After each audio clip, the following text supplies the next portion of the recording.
Alalahanin ang magaganda, kalimutan ang iba.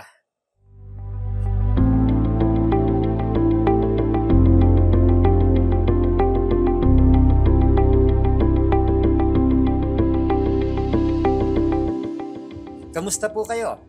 Pastor Arnold po. Ano ba ang pinipili mong alalahanin tungkol sa time na ginugugol mo sa mga tao? Yung mga good experiences ba o yung mga bad? Si Apostle Paul, pinili niyang alalahanin ang magaganda. Nag-focus sa positive at pinili niyang maging mapagpasalamat.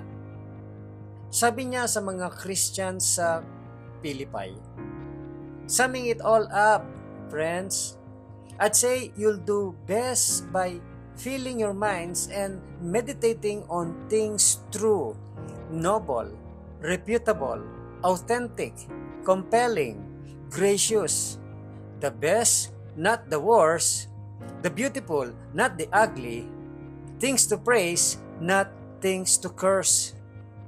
Yan po yung mula sa Philippians chapter 4 verse 8 ng The Message Paraphrase. Pero hindi naging madali ang experience ni Paul sa Pilipos. Sa Acts chapter 16, makikita natin na naaresto siya ng illegal, pinalo, ipinahiya, at ikinulong pa bago pinalayas sa lugar. Pero kahit ganon, nagpapasalamat pa rin siya sa Diyos sa time niya sa mga Philippians.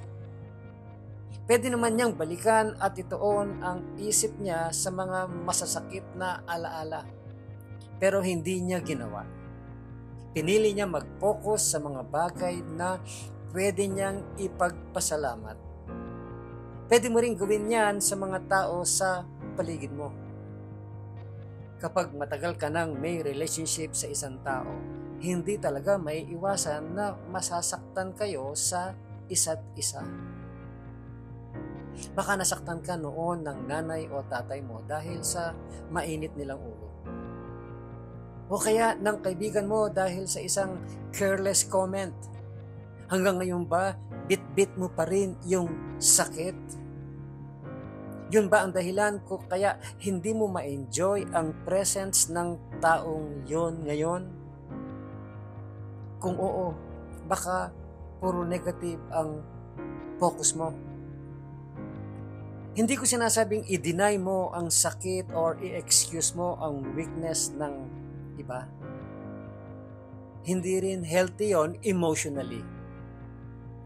At syempre, iba ang kaso kung abusive ang relationship.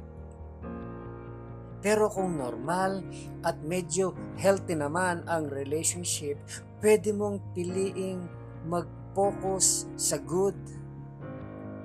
Pwede mong piliin maalala ang strength ng isang tao. Madalas kong marinig ang mga misis na nagsasabing, mabait naman siya, pero ganun na rin yung mga mister, naririnig ko rin yun. Basta may pero, ibig sabihin no, nakapokus ka sa negative kaysa sa positive. Tandaan po natin, wala pong Mr. and Mrs. Perfect. Sa relationship mo, piliin mong i-enjoy kung anong meron ka. At para ma-enjoy ang isang tao, kailangan mag-focus ka sa strength niya, hindi sa weaknesses. Sa totoo lang, may ilang tao na talagang kailangan ng creativity para makakita ng good side.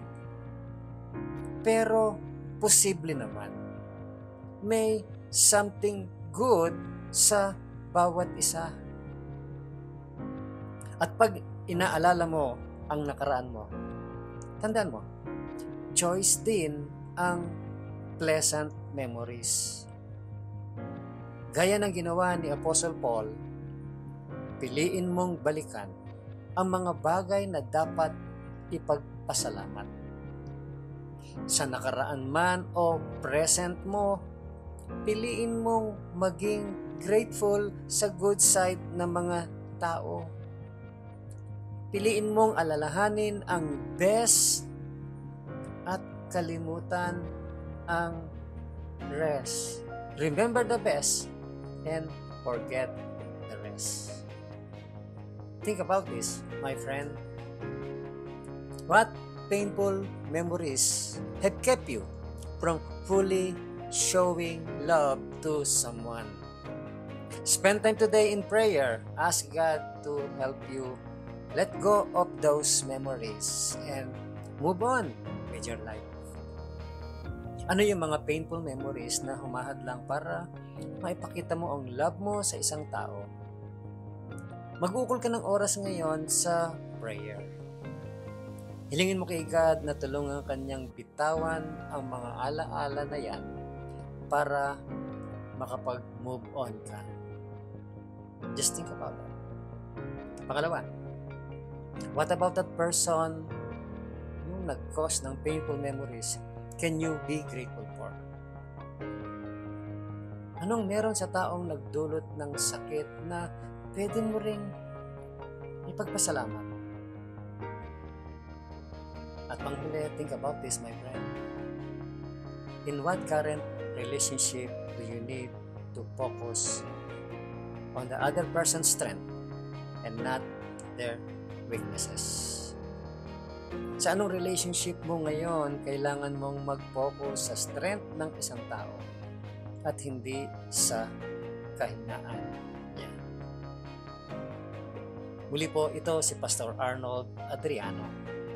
At ang encouragement na ito ay hatid sa inyo ng Malabon Community Church. Have a great day, my friend. At huwag mong kakalimutan kung sino ang gumawa ng araw na ito.